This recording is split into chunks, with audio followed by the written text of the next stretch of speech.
Hi guys, so today in this video, I want to talk about assembling our posterior x-ray Rinn and showing how to do the one-time flip, because this is something that I see a lot of students struggle with. I remember I used to struggle with it as well. So I'm going to do a quick little demonstration for you on that.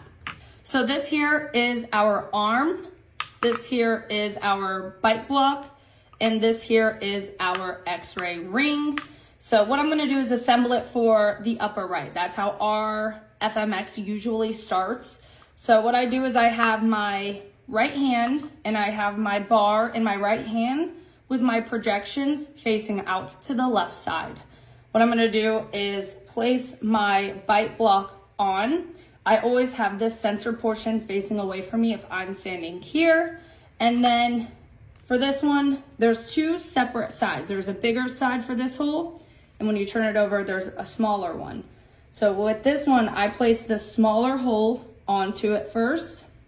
The way that I can check this is 1, can I see my bite block through the center of my target? Check. 2, if I hold it up to my upper right side, is this bar coming out towards that midline area? Which it is. So I know that this is properly set up for my patient's upper right and their lower left. So now when it's time to change and go over to the opposite side, so once again, this is now assembled for our upper right and lower left. I'm going to now assemble it for the upper left and lower right. A lot of people like to disassemble this completely. Your best bet is to do one thing at a time. So what I'm going to do first is I'm going to take my bite block off. And a lot of people flip it in, and that's where they mess up. So instead of flipping it in, just turn it upside down and put it right back on. Then I'm going to grab my target here. I'm going to take it off and just turn it and put it right back on. And then I'll flip this entire thing.